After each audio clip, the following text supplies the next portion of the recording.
All right, let's get started. So our subject for today is agency, by which I mean the power to act. And one of the things we're going to be thinking about is the ways in which this novel dramatizes what we might think of as models of agency. And in the context of this course, it means the way in which Melville is rethinking some of the issues that have, you might say, motivated writers in our course from at least Winthrop on. The idea of the relationship between fatedness on the one hand and freedom, the freedom to act on another, which in some sense is one of the major trajectories in the course. Right? The Puritans had one way of thinking about the relationship between what they called providence or fate and the idea of freedom. They had to have both, even though they sometimes seemed that they were contradictory ideals, right? But if you think of the idea of total depravity, Adam cannot be held responsible for his disobedience, and his progeny cannot be held responsible for Adam's disobedience if he weren't free to act in some fundamental way. So that even if God has set up a situation in which everything is foretold and God sees how things will turn out, in the event, for the Puritans, Adam was always free to obey or not obey, and therefore had to take responsibility for what he did. The fact that God's mind is such that he can always know how somebody is going to choose does not, in fact, invalidate the act of choosing itself. When you get to someone like Emerson, you have a radically different idea about the way in which agency is constructed and the way in which it needs to be constructed, right? He's thinking about the sense in which we are too much bound to the past. Our age builds the sepulchres of the fathers. Our age is retrospective. The idea that we have, in some sense, constrained our own agency. That's the point of the fable of the Orphic poet that he tells. In some very deep way, Emerson believes we create the world. And if we forget that we do that, we severely limit the possibility of our own agency. So self-reliance becomes a call for human beings to reassert their agency, to let go of the past in certain ways. We've already looked at the ways in which Hawthorne and Melville are both skeptical of this, and I want to pursue that a little bit more today. Remember that scene in Hawthorne's Scarlet Letter where Hester says, to Dimmesdale and Forrest, begin all anew. Not possible, for some very good reasons. And Melville, I think, also thinks that there may, that Emersonian swerve might be too quick. We need, as he says in Hawthorne and his Mosses, something somewhat like original sin to strike the uneven balance.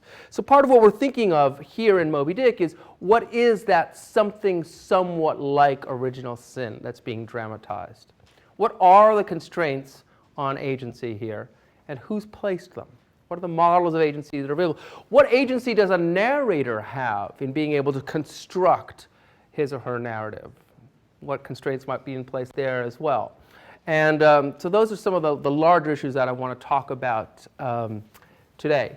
Next time I want to talk a little bit about the idea of domination, which is related to the idea of agency. And so I'd like to start next time's lecture with a question. If you know the answer to now, don't reveal it. But I want to start with a question which I'm going to pose to you right now. And that question is quite simple. What color is the white whale, really? Okay? Somebody will tell me the answer to that and show me how she or he knows at the beginning of next time. All right, so what color is the white whale, really? Okay, and I'll even remind you of that in an email later on. Okay, so let's go back to that moment where we ended last time in the chapter that's called The Ship. And remember what was going on there. This is a chapter where Ishmael, it begins with the idea of agency and fatedness being interlinked, right? Ishmael is delegated. Agency, the power to act, can sometimes be delegated. There's a way in which Queequeg, saying that he's acting on behalf of Yojo, has delegated to Ishmael the job of choosing the ship, even though Ishmael is probably not as expert in knowing what the best kind of whale ship is. Yojo said it'll be okay if you pick. So Ishmael goes, and he settles on this ship that's called the Pequod, and it's kind of a weird ship.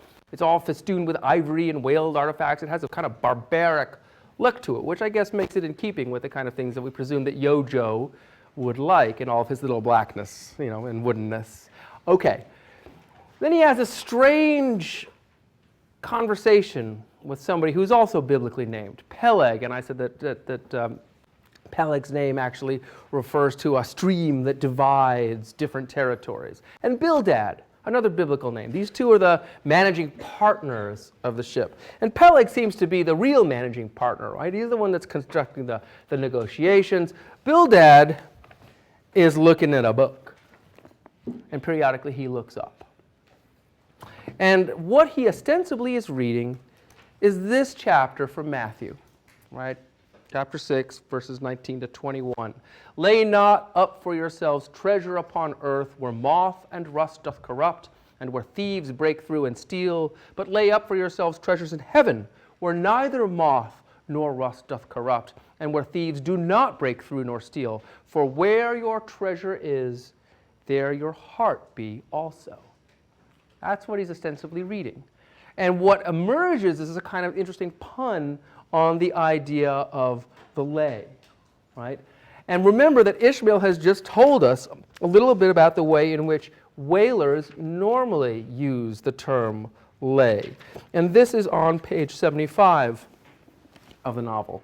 Here, Ishmael is explaining that the way that sailors are customarily paid is through some portion of the net proceeds of a voyage. You can imagine that everybody has shares in this voyage, and the owners have a certain number. And according to how highly you are rated and how important you are to the ship, you get a certain fraction of the clear net proceeds. So Ishmael has decided that probably what it's appropriate for him to get is something like the 275th lay, or as he puts it on the bottom of 75, the 275th part of the clear net proceeds of the voyage, whatever they might eventually mount to. And though the 275th lay was what they call a rather long lay, yet it was better than nothing, and if we had a lucky voyage, might pretty nearly pay for the clothing I would wear out on it, not to speak of my 3 years' beef and board, for which I would not have to pay one stiver. Right? So he's thinking he's not going to be paid very well, but he's going to get some experience, and he's going to basically break even. Does he end up with the 275th lay? No, he does not. He ends up with something a little bit worse. He ends up with the 300th lay, and he's glad to get it. Why is he glad to get it?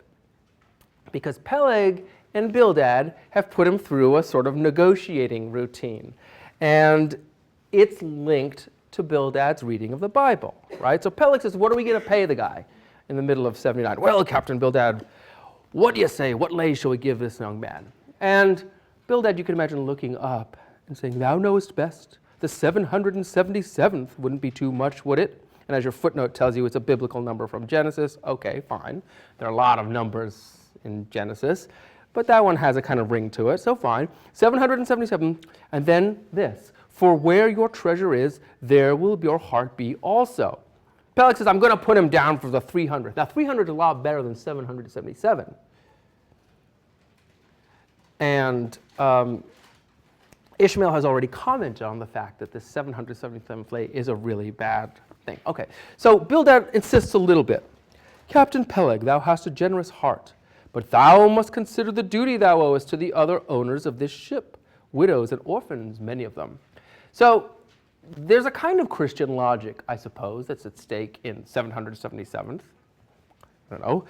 There's another kind of Christian logic that seems to be at stake here, widows and orphans, right? We have to be Christian, we have to provide charity, we have to provide for those, many of them.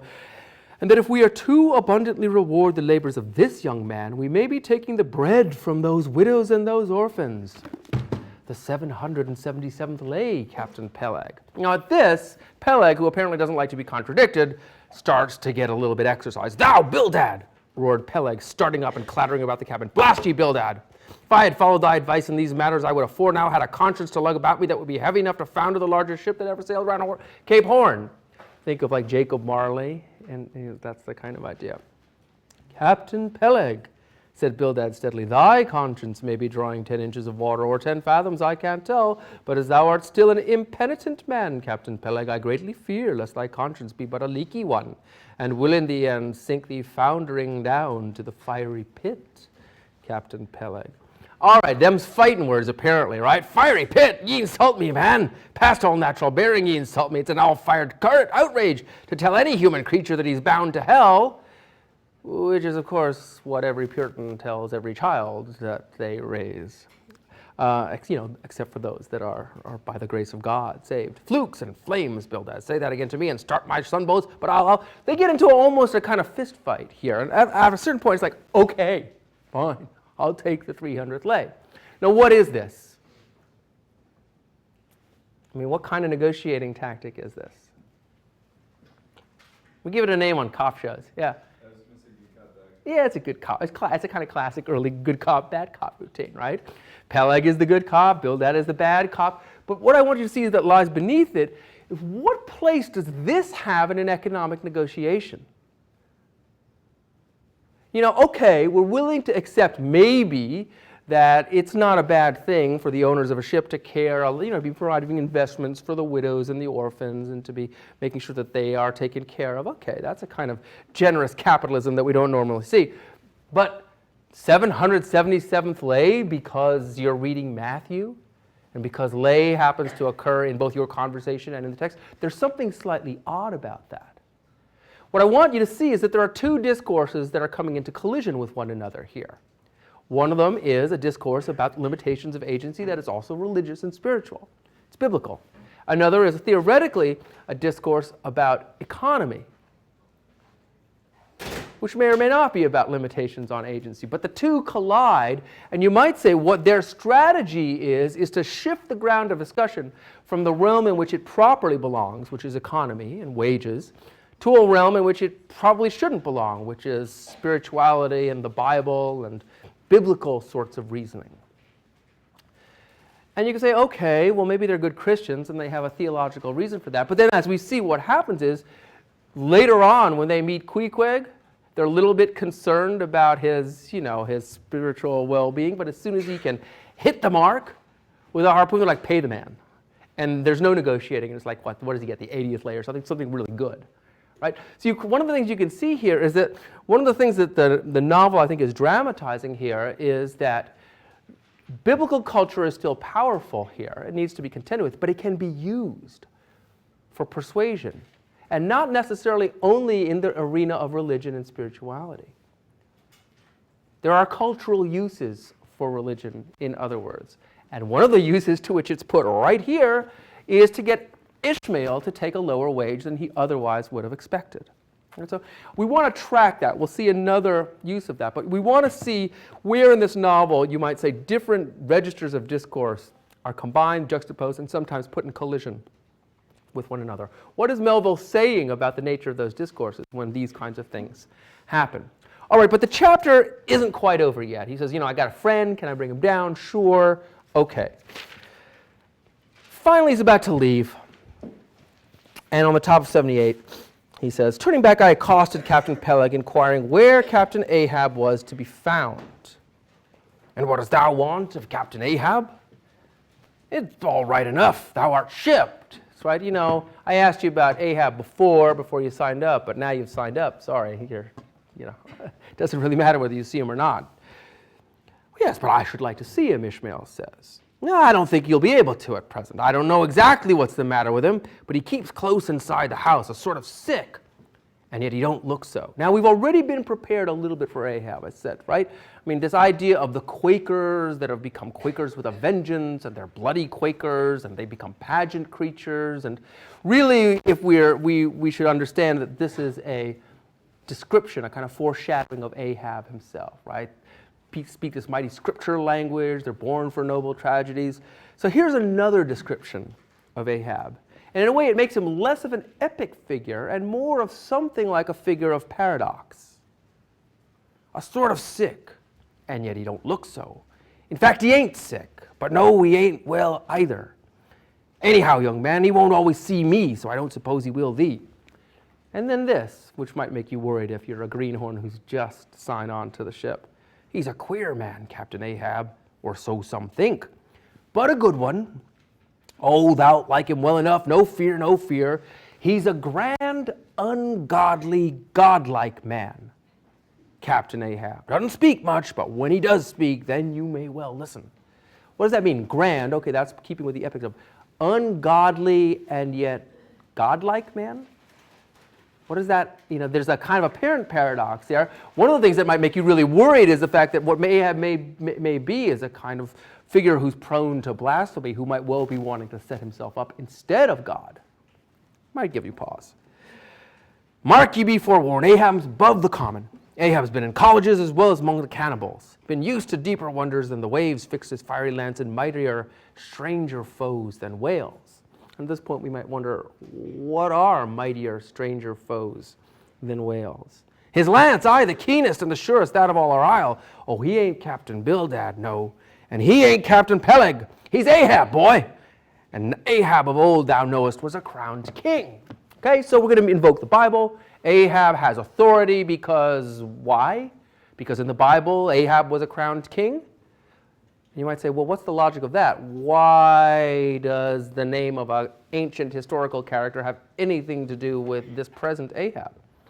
But more than that, Ishmael is one of these people who's actually read the Bible and knows his Bible. He was a school teacher.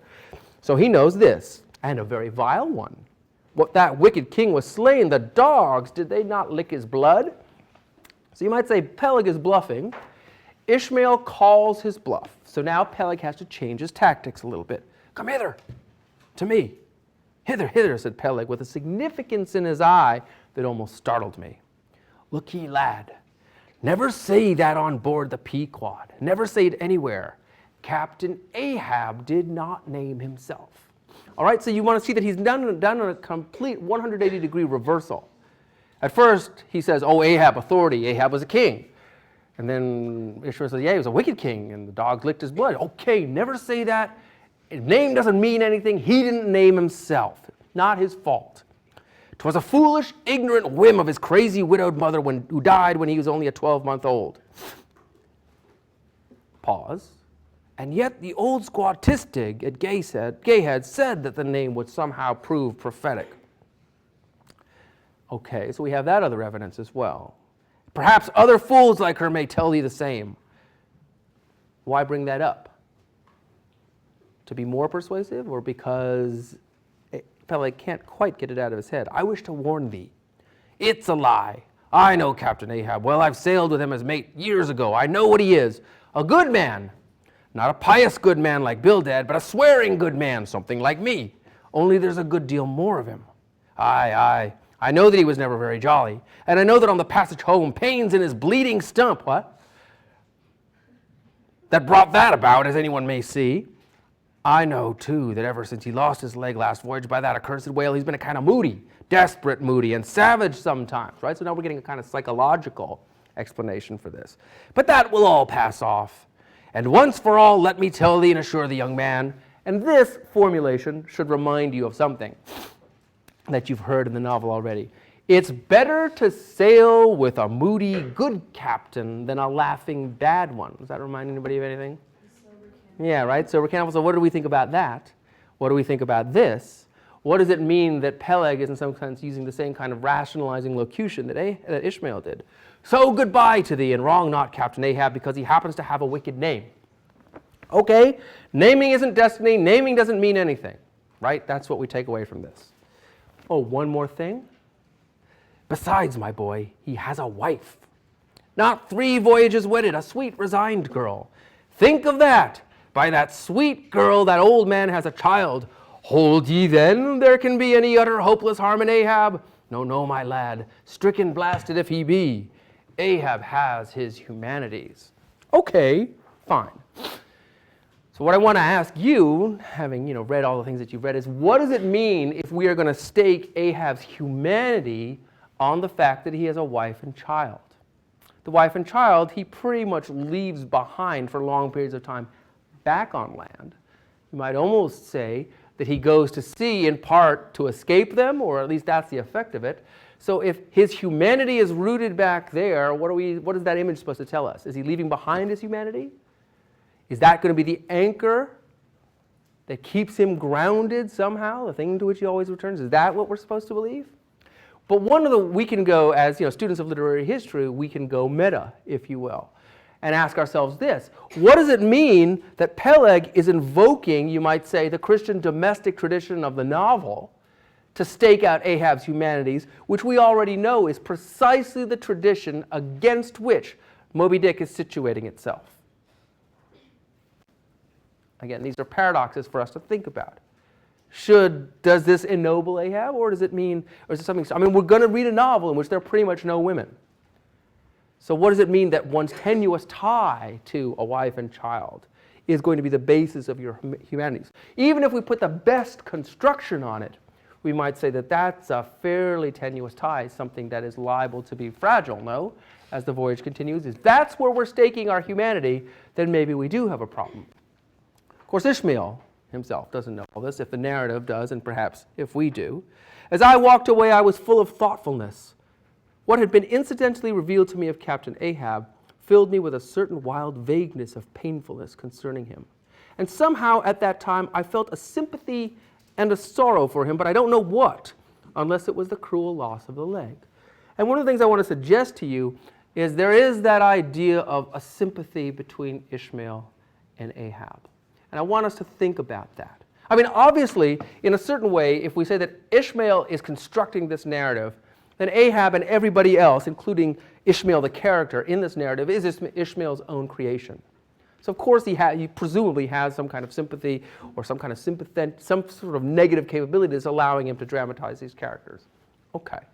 But typically we would say that Ishmael and Ahab are very different kinds of characters. I think I've related this to some of the reading that Melville did before he went away. One of the things that he did in going to Europe was try to steep himself in romantic literature, and one of the people that he read was Goethe. And a couple of things of Goethe's. One, Faust he read, and he probably also read Dr. Faustus. Goethe's autobiography, Truth and Poetry.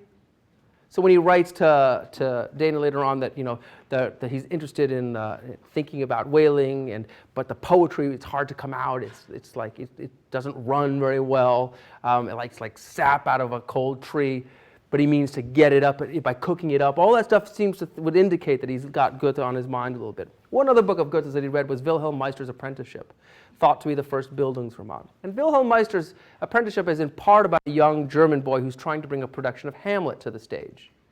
And Hamlet becomes an interesting thing to bring to the stage because it allows Goethe, via Wilhelm and his friends, to think about what drama can do and what the novel can do. And they come up with a theory that Melville seems to have taken somewhat to heart, which is that drama is all about action and pressing forward.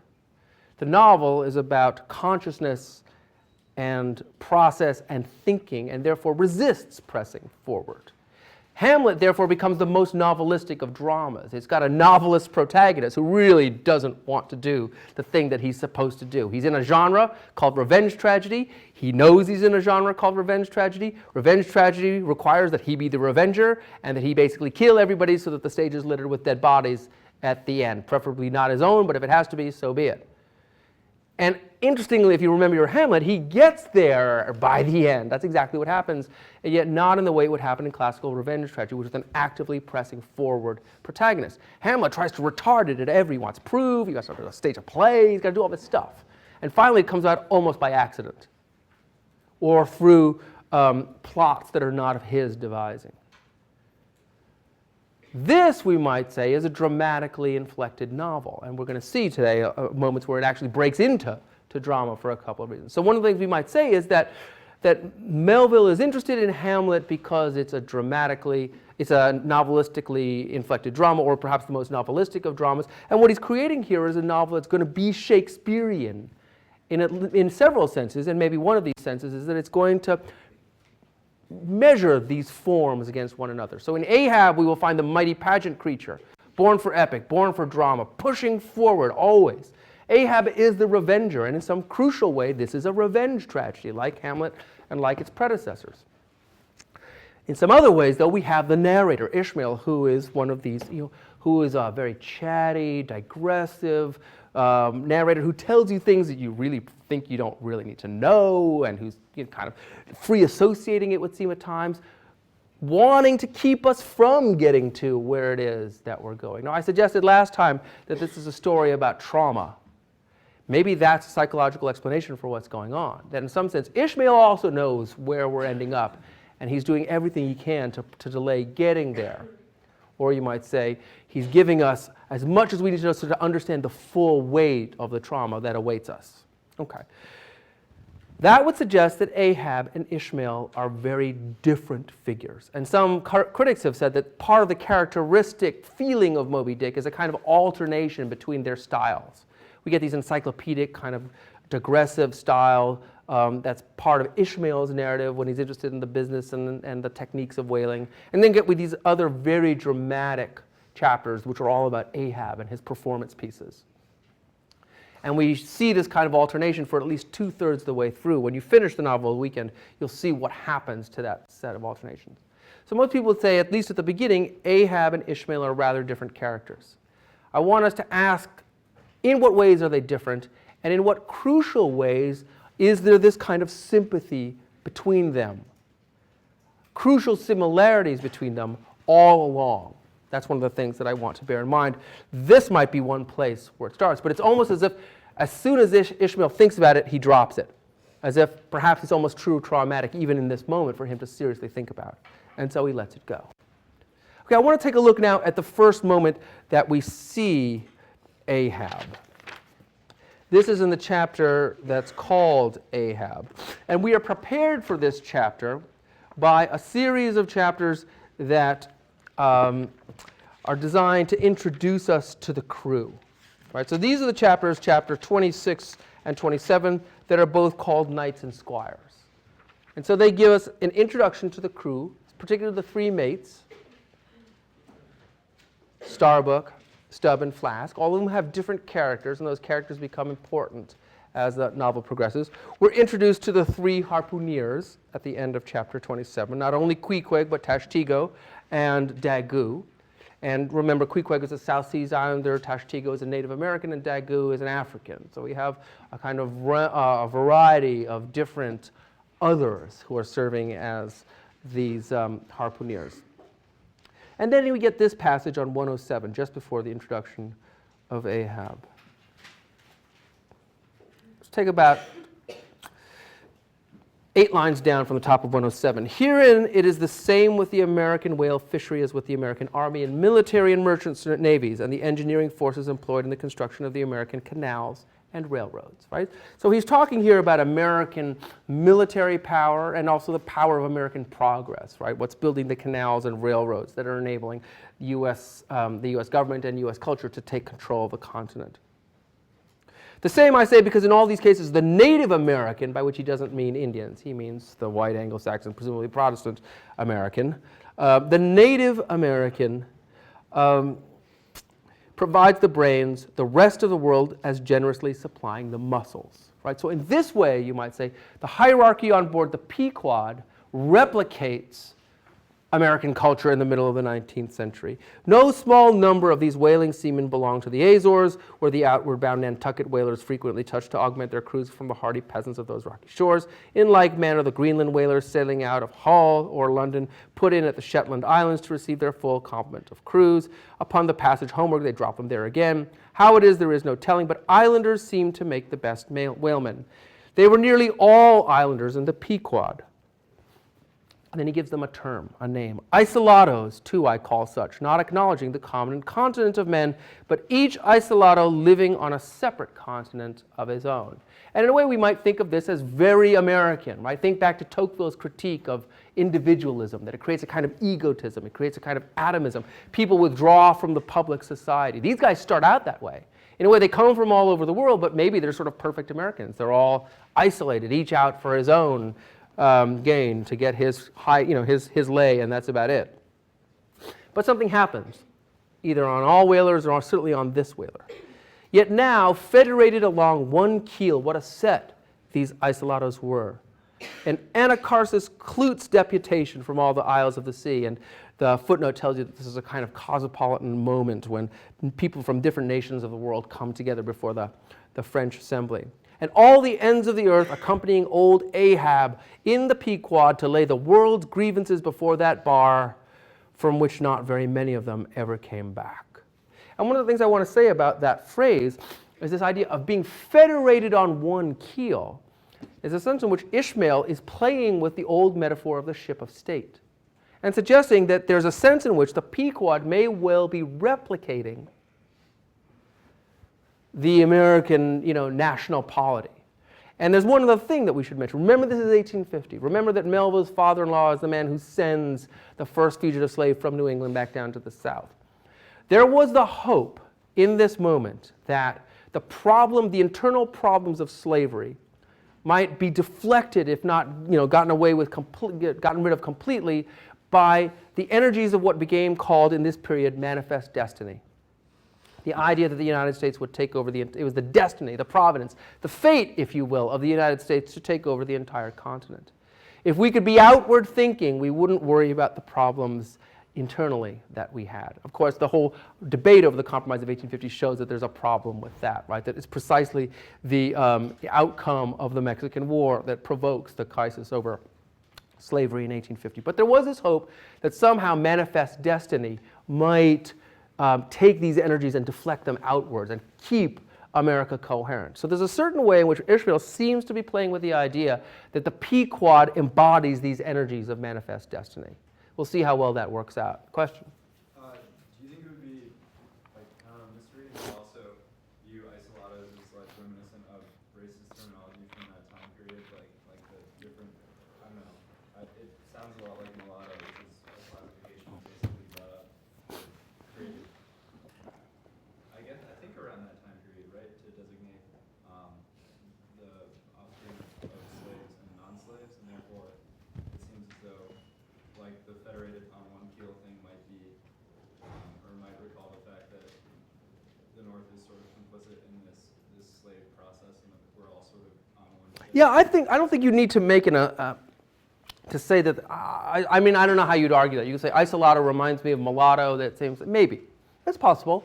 I think you can make that argument, but certainly the other things that you are saying, and I don't think they depend on that particular point, are true enough. Right? That there is this sense of everybody coming together and being, that the nation is all implicated in this larger system. Here he's not at first singling out the South, right, in the way that Stowe is. Stowe is saying, look, you in the South, we understand, we're sympathetic with you, and people in the North are equally guilty. He's putting them together. But look, if you will, where the part of the passage that I didn't get to ends up. Who is it that he focuses on?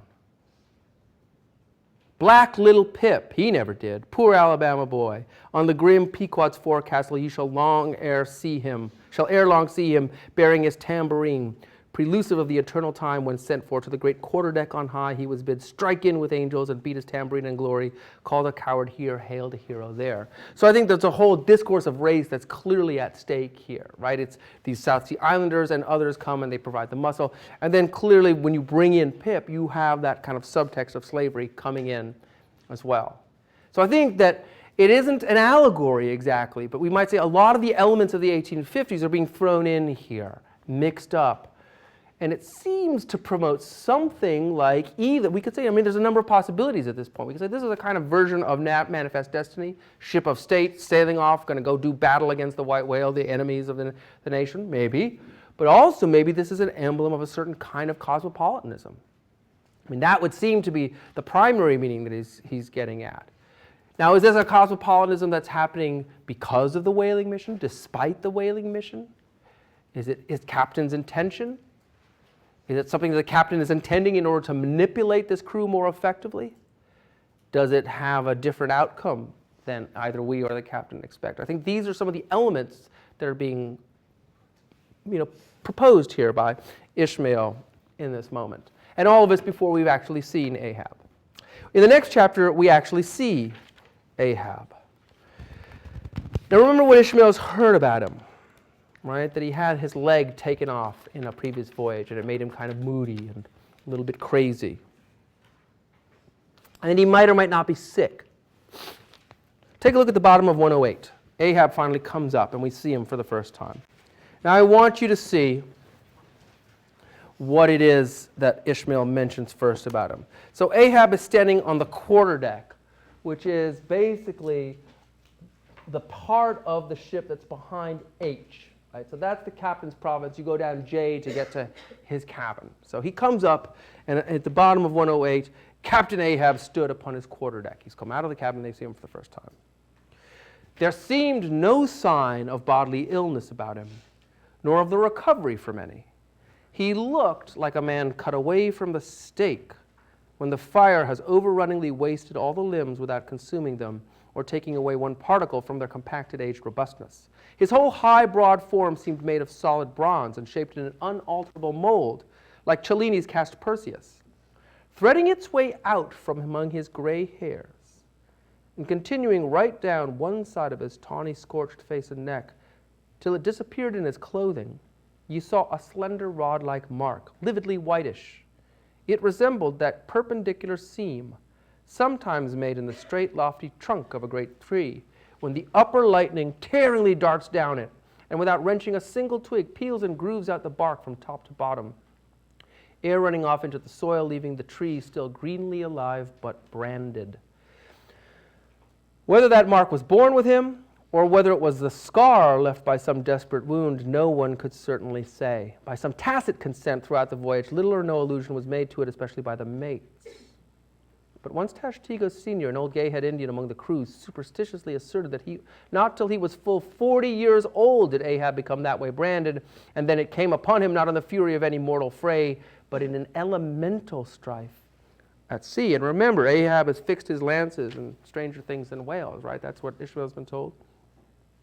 Yet this wild hunt seemed inferentially negatived by what a gray Manxman insinuated, an old sepulchral man who, having never before sailed at Nantucket, had never ere this laid eye upon wild Ahab. Nevertheless, the old sea traditions, the immemorial credulities, popularly invested this old Manxman with preternatural powers of discernment, right? So we're talking about how stories get passed on, how legends get created, how we believe what we believe. The sailors, by tradition, end up believing one particular person. Does he have more authority, really, than the others that they choose not to believe? So that no white sailor seriously contradicted him when he said that if ever Captain Ahab should be tranquilly laid out, which might hardly come to pass, so he muttered, then whoever should do that last office for the dead would find a birthmark on him from crown to sole. So powerfully did this whole grim aspect of Ahab affect me, and the livid brand which streaked it, that for the first few moments I hardly noted that leg upon which he that not a little of this overbearing grimness was owing to the barbaric white leg upon which he partly stood. And now we get to the peg leg. I mean, if you think about Ahab, the next thing you think of after the white whale is the peg leg. I mean, that's the characteristic. What does it mean that it's not the first thing that strikes Ishmael about Ahab? That the first thing is this scar that seems to run down his face. Livid white, out of his hairline. It marks him. What are the associations that are being created here? Why do this? I'll give you one more bit before I ask you. This is the bottom of the end of the last full paragraph. Not a word he spoke, nor did his officers say aught to him, though by their minutest gestures and expressions they plainly showed the uneasy, if not painful, consciousness of being under a troubled master eye. And not only that, but moody, stricken Ahab stood before them with a crucifixion in his face, in all that the nameless, regal, overbearing dignity of some mighty woe. So what's the pattern of imagery that's being created here for us around Ahab from the beginning by Ishmael? What are some of the things that we see here? Anybody? Yeah. Well, the whole scar thing, I think it's biblical. It makes you think of, I guess a few different things, but especially like Cain. Okay. All right. On the one hand, maybe the mark of Cain, branded from the beginning. And let's go with that branded word. What is branded? What gets branded? Who gets branded? Who? Cattle, did somebody say? Yeah, okay, cattle. Slaves. Anything else? Not so much these days, but I mean, they could have done it to Hester, but they didn't. Who? Prisoners or criminals, yeah, right? You get that. Anybody ever read The Three Musketeers? One of my favorite books. Three Musketeers, Milady de Winter, she's got the brand of the criminal, which is finally revealed, and the whole plot turns on it. Criminals, property, slaves. These get branded. What does it mean? And then you bring up another one, the mark of Cain. What does that mean that Ahab has that set of associations? And then at the bottom of 109, before them with a crucifixion in his face and some regal, overbearing dignity of some mighty woe. What's that? I mean, that would seem to indicate that he's a kind of Christ figure. Well, okay, I guess that's compatible. I mean, Christ was crucified because he was conceived of as a criminal, and so what do we do with this pattern of imagery? Are we seeing someone who is a kind of avatar or an antitype of Christ, therefore, I don't know what, God's agent on earth? Is that the imagery that's being created, or is it the opposite of that? And how would we know? Anything else that we see associated with Ahab at this time? Yeah. Trees. What does that do for us? Anything?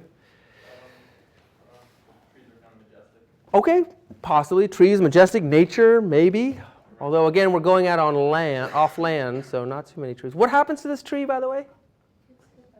It gets hit by lightning. And what's the first image at the beginning of the paragraph? He looked like a man cut away from the stake. Yeah, who's been burned at the stake. So a tree struck by lightning, something majestic that's been scarred by lightning, fire, or somebody that's been burned away, been burnt at the stake and cut away, also fire. Another pattern of imagery that's being overlaid that will be associated with Ahab as we move forward. I want you to track both of these things. Track the kind of, or all three of these things, we might say. Track the imagery of branding, whether it's of property or criminality or something else. Track the imagery of Christ-like stuff, crucifixion, other things. And track the imagery of fire. How do they go along with Ahab? How do they shift as the novel progresses? Okay, so he's up here on the quarterdeck, right? And that's the first time that we see him. And I want to skip to the chapter that's actually called the quarterdeck so that we can actually see what it is that Ahab does, right? We've already been told that Ahab doesn't speak much, but when he does, you'd better listen. This is a moment that he speaks. This is chapter 36, page 136. The quarterdeck. And immediately when we get to this chapter, we see that there's something a little odd about it. Something a little odd about it. Enter Ahab, then all. We get a stage direction, right? Something is going on. It's almost as if what we are immediately clued into is the fact that we're about to see as a kind of performance. And it's another way, you might say, perhaps of the novel, shifting its Shakespearean, signaling its Shakespearean ambitions. So Ahab comes. Now, the thing to know about this, the quarterdeck, first of all, is the province of the officers and especially the captain. So when everybody's out on the quarterdeck, which is again the back part of the ship, if the captain's out there, the officers stay to the other side so he can have privacy. And the ordinary crew doesn't go back. In fact, most of the non-officers are referred to as people before the mast. They're supposed to stay in the front part of the ship. And the officers have the purview of from the main mast onto the back. Bringing more than that, ships operate on watches, right? Not everybody is awake all at once. You need some people to be awake and some people to be asleep, and so that the ship can be run all the time. A ship like a whaler, by the way, carries a complement of people that's far greater than it actually needs to run the ship. Just because as you'll see later on, next time, a lot of them have to spend work actually processing the whales that they catch. The ship, in fact, becomes a kind of factory on the ocean for a while. But you got a big crew, and most of them they're not always in any one place on the ship at any one time. So for Ahab to say, send everybody aft to the quarterdeck, is a very strange thing to do. This is on page 137.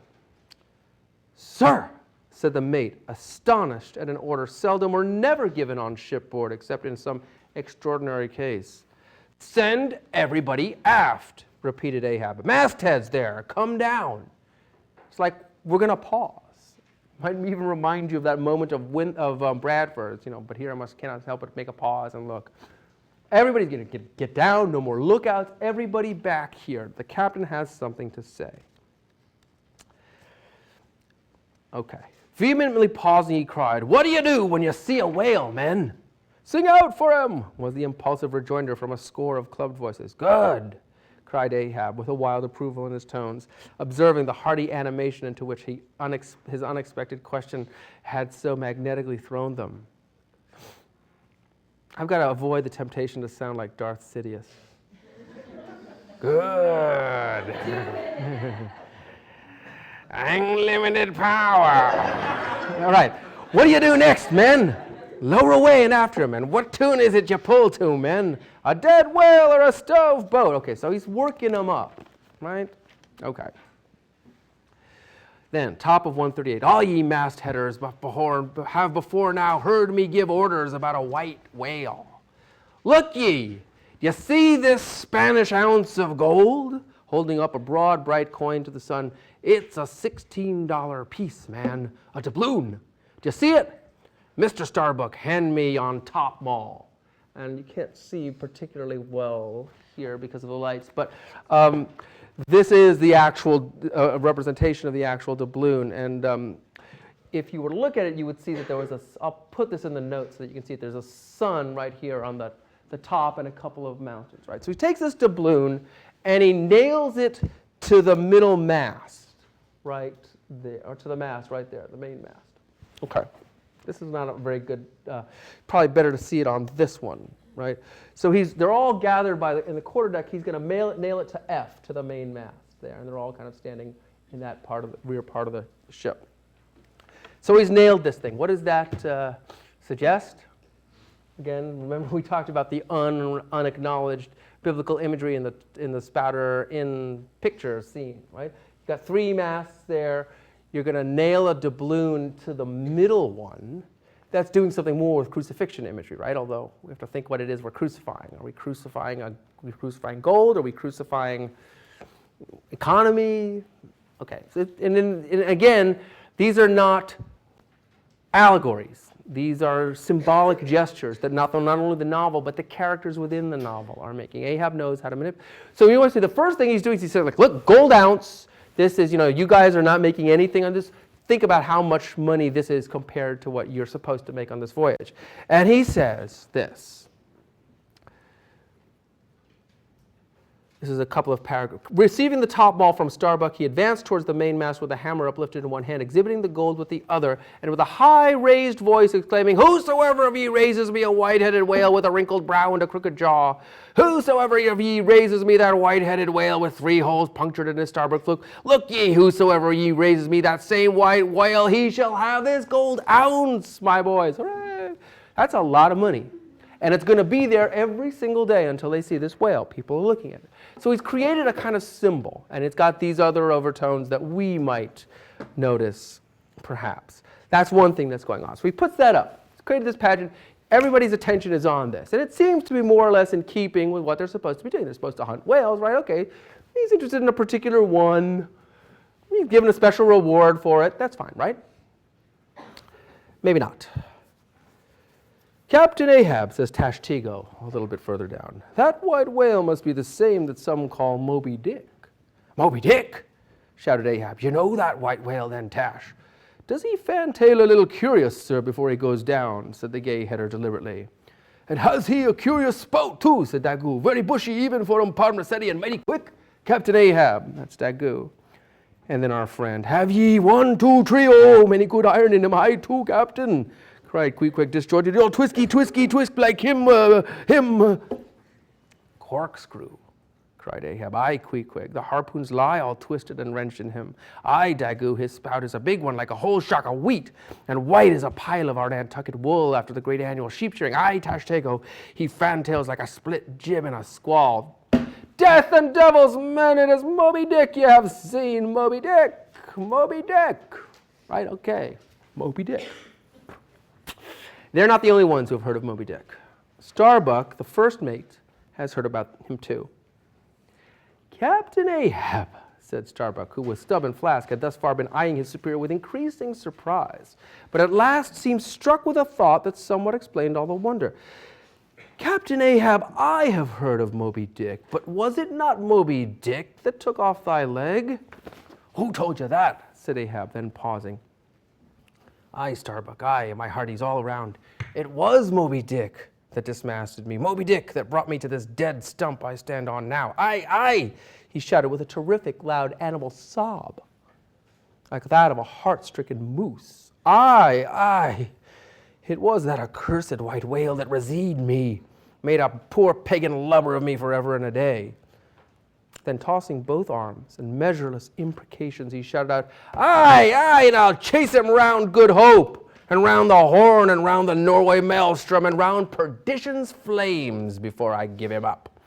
And this is what ye have shipped for, men, to chase that white whale on both sides of land and over all sides of earth till he spouts black blood and rolls fin out.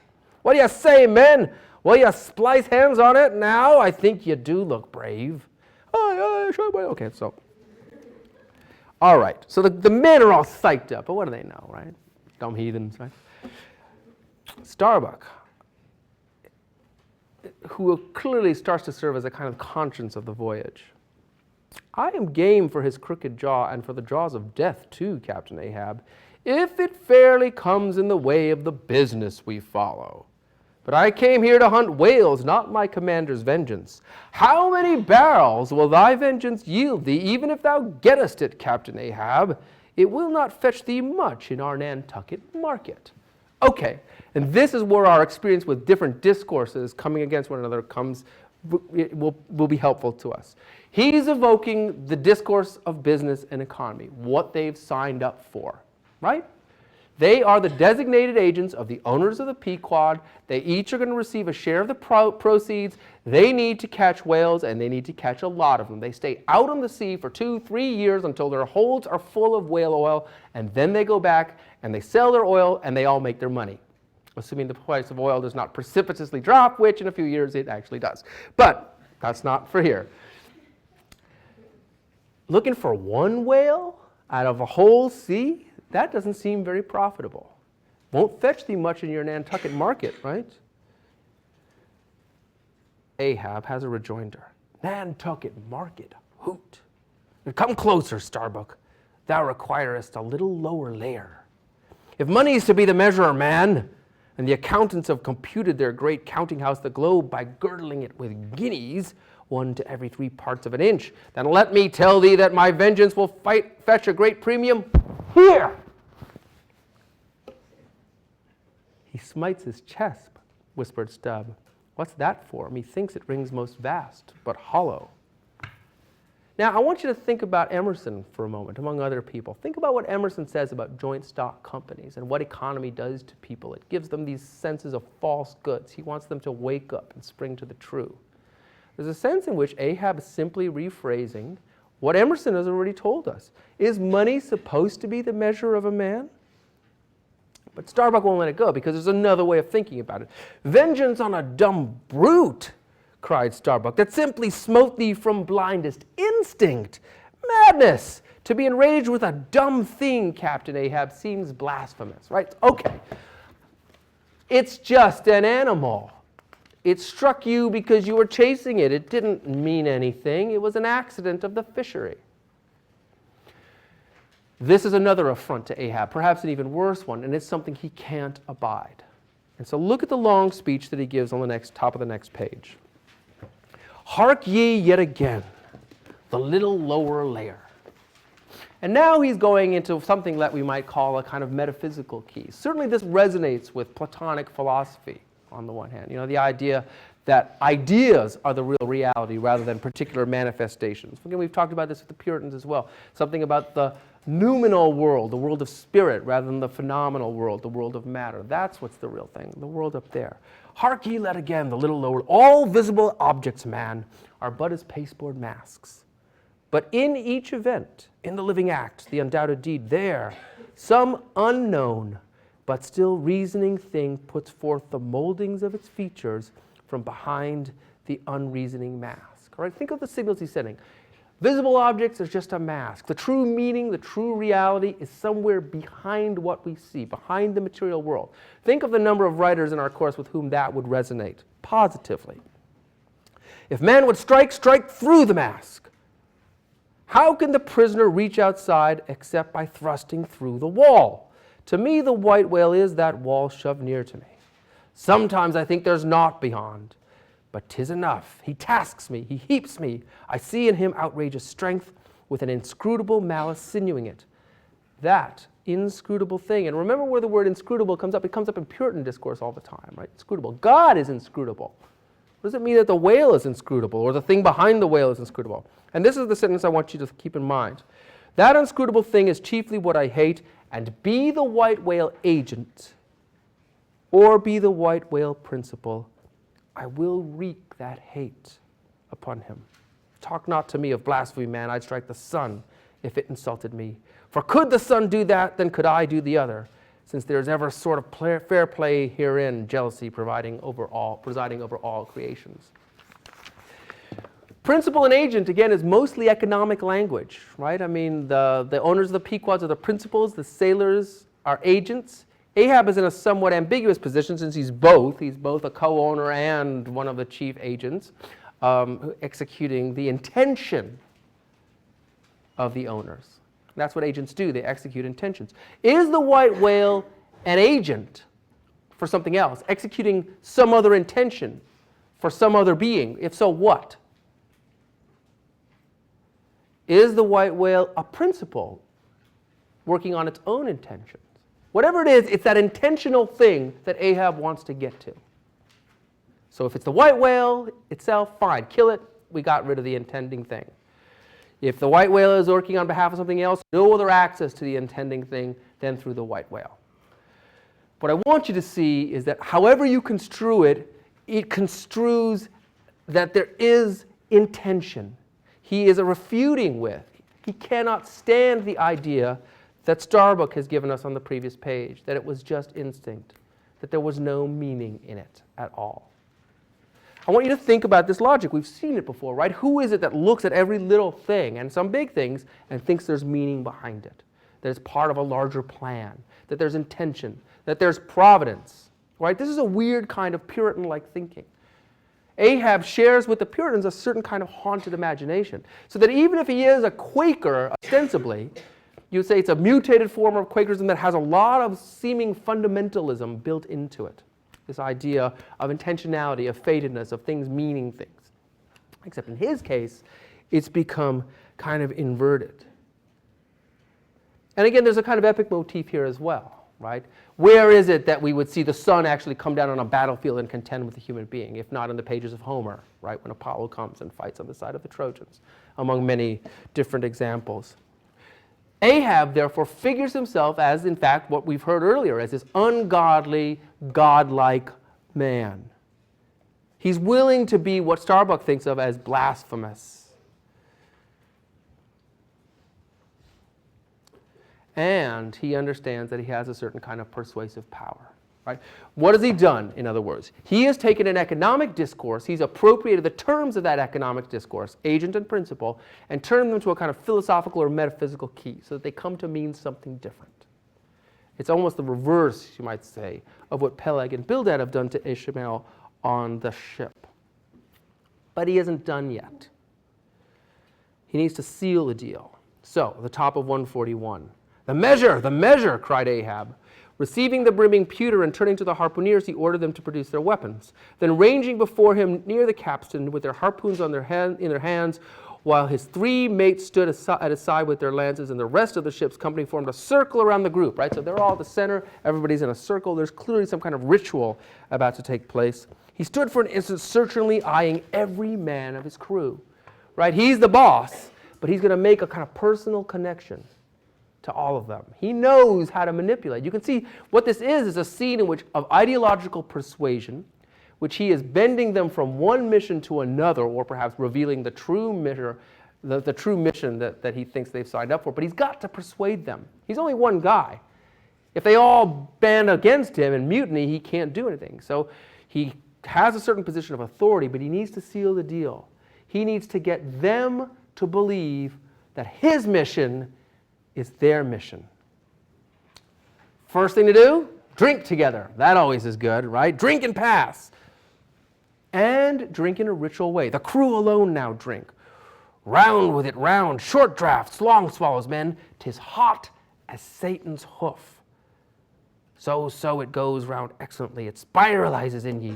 Forks out the serpent's snapping eye. Well done, almost drained. Steward, refill. Okay.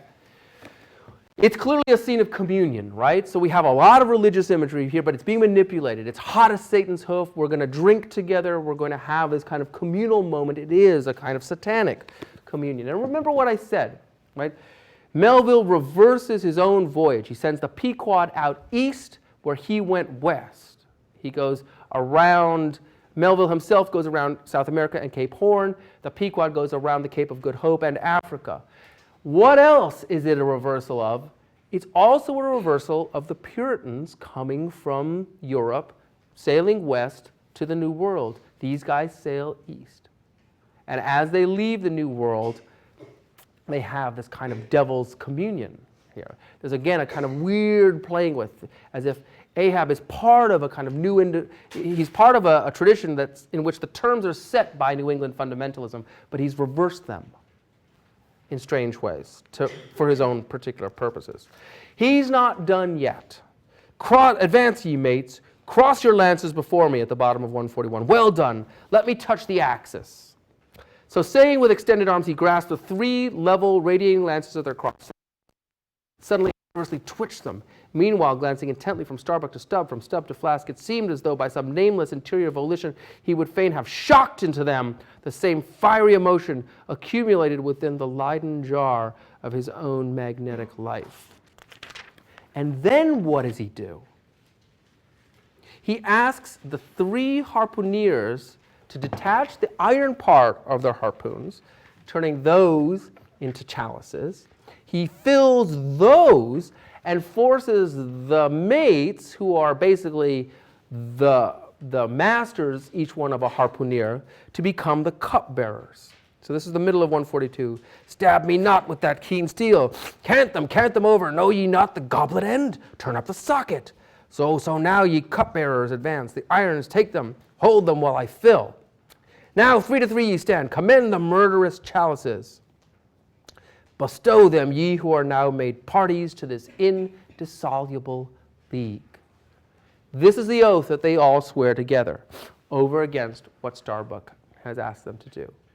Right? And it's done through a mixture of ritual that is a blend of kind of Christian ritual and pagan ritual, and it has a lot of booze. It's ideological persuasion in action. Right? What happens? Melville wants, or wants, one of the two of them, wants to register how radical a gesture this has been. And so what happens is that Ishmael disappears from the narrative for a number of chapters. And these chapters turn instead to be dramatic chapters. In fact, they're soliloquies. The first one, the sunset chapter, is Ahab's soliloquy. And there are people who have actually said that it's kind of Shakespearean in its language. Somebody's actually rearranged this into blank verse lines, and it works pretty well. So it's got that kind of Shakespearean cadence. I won't read it to you, but I'll point out one interesting image at the end of 143. Right? He's talking about people who are fighting against they have rifles, they're behind cotton bags. Ahab says, come forth from behind your cotton bags, I have no long gun to reach ye. Come, Ahab's compliments to you, come and see if you can swerve me. Swerve me? You cannot swerve me, else ye swerve yourselves. Man has ye there. Swerve me? Look at this one. The path to my fixed purpose is laid with iron rails, whereon my soul is grooved to run.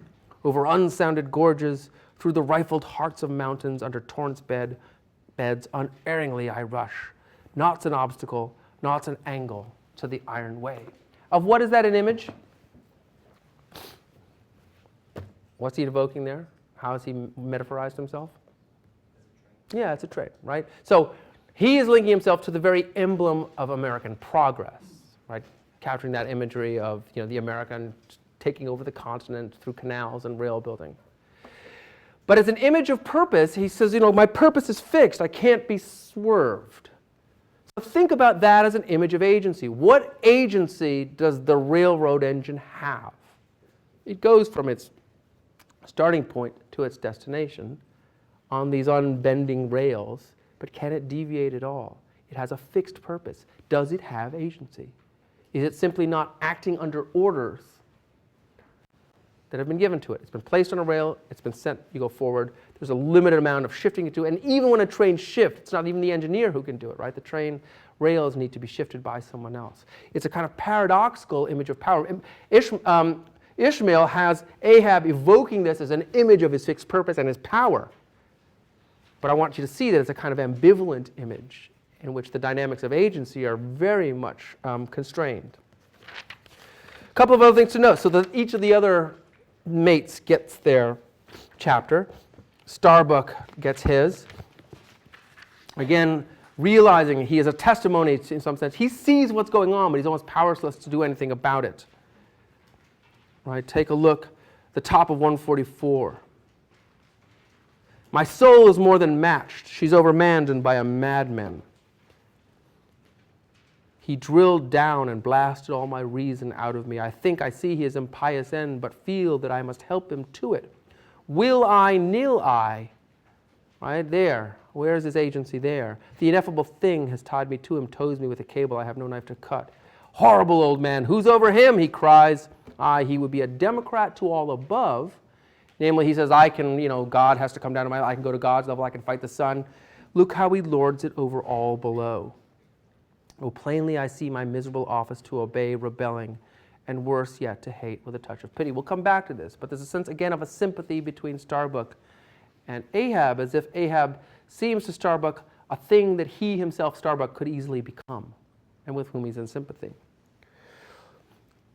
The next mate, Jolly Stub. Again, these are all versions of Ahab, you might say, and possibly of Ishmael as well. But look at this line here.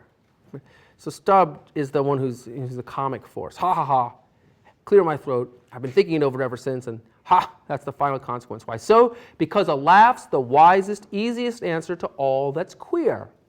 And come what will, one comfort's always left. That unfailing comfort is, it's all predestinated. And that might remind us in this course of Edward Taylor, right? I mean, taking a kind of comic view of this idea of providence and predestination and a potential lack of agency. Who bowled the sun, right? It's kind of funny at the beginning of God's determinations. Bless you.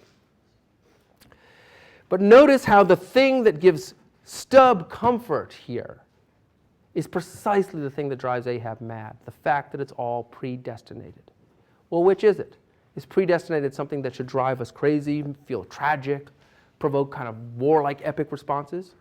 Or should it just allow us to, take it as it comes, enjoy our life, do what we need to do, and not worry about the larger meanings of it all? The point is, someone like Stubb can do that, Ahab can't. So again, we have a collision of perspectives. Both of them believe in predestination, but there are radically different ways to do it. Which way, in the end, will win out? Then chapter 40 gives us a kind of mad Walpurgis Nacht, as in Goethe's Faust, kind of, night where seemingly spirits come out. Won't go through it all, but there's lots of different voices, kind of weird race thing going on with Dagu getting into a fight in the center. It kind of, you might say, it takes the whole dramatic portion of this to a climax. And then we get to the top of 152, the chapter that's called Moby-Dick, and Ishmael is back.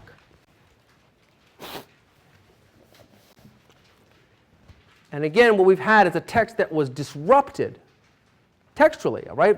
Ahab's disruption of the voyage is signaled textually by disruption of the novelistic form of the text. It's almost now as if Ishmael asks us to come back to personal narrative, but we have to go back and rethink everything. We have to go back at least to the quarterdeck and rethink what Ahab's role was and what Ishmael's role was, because I, Ishmael, was one of that crew. My shouts had gone up with the rest. My oath had been welded with theirs, and stronger I shouted, and more did I hammer and clinch my oath because of the dread in my soul. A wild, mystical, sympathetical feeling was in me. And remember, we've seen the seeds of that sympathy planted as soon as he'd heard Ahab's name. Ahab's quenchless feud seemed mine. With greedy ears I learned the history of that murderous monster against whom I and all the others had taken our oaths of violence and revenge. Right? So what I said before was what Ahab needs to do is he can't just order it. He needs to get them to believe. This paragraph here indicates the extent to which he's gotten them to believe. So much so that to register it, Ishmael has to basically lose himself in the oath and the events that follow from it, and only then manage retrospectively to reassert himself. Right? So it almost as if the narrative happens without him, and then he has to go back and re-inject him, and we have to try to re-inject him ourselves back into the narrative. That's how effective, you might say, it's been. Ahab has completely taken over them. Their identities have become completely linked to this idea of the mission. Now I want to show you, I'll end today with one other chapter. It's called The Chart, in which Ishmael tries to account for Ahab using that same language of agent and principal. This is on page 166, it's chapter 44, and it's one of these strange split chapters. It starts off one way and ends another. It's about trying to chart the progress of the whale. Ahab has all these whale charts. I meant to bring one today. I'll start next time with a whale chart so that you can see it. I mean, you think this is kind of crazy. In a sense it is, but in a sense it isn't. The whale ships all tend to follow a similar track. I mean, they know from experience where the populations of whales go to at different times of the year. They know where they're going to be birthing, where they're going to be hunting, where they're going to be doing what.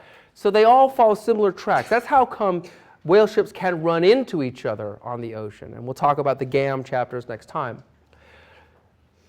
Ahab is trying to map. He's trying to pursue a route that will give him the greatest chance of finding Moby-Dick. He has an idea of where he will eventually find him, back where, in fact, he had that first confrontation with him. But he's hoping to go in such a route that he might encounter him along the way. And that there's a suggestion with that stuff about the spirit spout that, in fact, Moby-Dick may be playing with them and being not too far away from them all along. But one of the things that the chapter here suggests is that rational belief and scientific methods and empiricism will only take you so far. That maybe where Moby-Dick is concerned, the rules don't tend to apply. And that's what Ishmael tries to get at the end of this chapter. Take a look on page 169.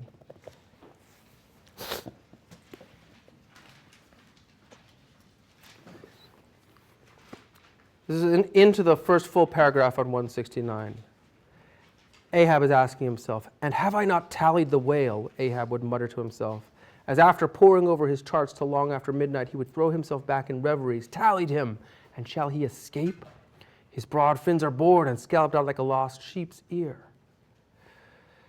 Ishmael pulls back. "Ah, God, what trances of torments does the man endure who is consumed with one unachieved revengeful desire? He sleeps with clenched hands and wakes with his own bloody nails in his palms." Another image of crucifixion. And we might think of, again, part of what Melville is exploring is what Hawthorne explored in the Scarlet Letter with Chillingworth, the kind of psychology, the demented obsession of revenge. And then Ishmael tries to get into Ahab's head, right? And this is another one of these chapters where Ishmael is clearly trying to look at things. He's looking at things that he can't possibly have seen. So he's describing things that he's only imagined. So he needs to take this all with a grain of salt. "Often when forced from his hammock by exhausting and intolerably vivid dreams of the night, which, resuming his own intense thoughts through the day, carried them on amid a flashing of frenzies and whirled them round and round in his blazing brain till the very throbbing of his life-spot became insufferable anguish. And when, as was sometimes the case, these spiritual throes in him heaved up his being from its base, and a chasm seemed opening him." Now remember, he thought, the way he figured himself, Ahab, was as a train crossing gorges. Here we have a chasm opening in himself, from which forked flames and lightnings shot up. Again, imagery of hell and fire and lightning. When this hell in himself yawned beneath him, a wild cry would be heard through the ship, and with glaring eyes, Ahab would burst from his stateroom as though escaping from a bed that was on fire. And I think there's more than little overtones of Milton's Satan here, right? A hell in himself. What Satan realizes in Paradise Lost is that hell is not a particular place. Hell is wherever Satan is, because he's been cast out of the sight of God. And that's an insight that Satan has that Melville seems to suggests that we should have about Ahab as well. Now listen to the language of agency. "Yet these, perhaps, instead of being the unsuppressible symptoms of some latent weakness or fright at his own resolve, were but the plainest tokens of its intensity. For at such times crazy Ahab, the scheming, unappeasedly steadfast hunter of the white whale, this Ahab that had gone to his hammock, was not the agent that so caused him to burst from it in horror again. The latter was the eternal living principle or soul in him, which at other times employed it for its outer vehicle or agent. It spontaneously sought escape from the scorching contiguity of the frantic thing of which for the time it was no longer an integral. But as the mind does not exist unless leagued with the soul, therefore it must have been that in Ahab's case, yielding up all his thoughts and fancies to his one supreme purpose, that purpose by his own sheer inveteracy of will forced itself against gods and devils into a kind of self-assumed independent being of its own. Right? What we have here is a fracturing of personality, a fracturing of agency. And Ishmael uses all this language, but ask yourself whether it really all makes sense. Nay, could grimly live and burn while the common vitality to which it was conjoined fled horror-stricken from the unbidden and fond-fathered birth. Right? The revenge is so powerful that it takes on a life of its own. It gets Ahab's soul fleeing from it, and then when Ahab jumps out of bed, he's this kind of formless, thinking of Edgar Huntley, somnambulistic being, a ray of living light to be sure, but without an object of color, and therefore a blankness in itself, a whiteness, therefore not unlike a certain other whiteness that is its fact, its obsession. One last thing. God help thee, old man, thy thoughts have created a creature in thee, and he whose intense thinking thus makes him a Prometheus, a vulture feeds upon that heart forever, the vulture, the very creature he creates. We all know the Prometheus myth. What's the name of the modern Prometheus? It's a book that Melville read shortly before writing Moby-Dick. It's what? Frankenstein. The unfathered and unbidden birth. Let's take it up from there next time.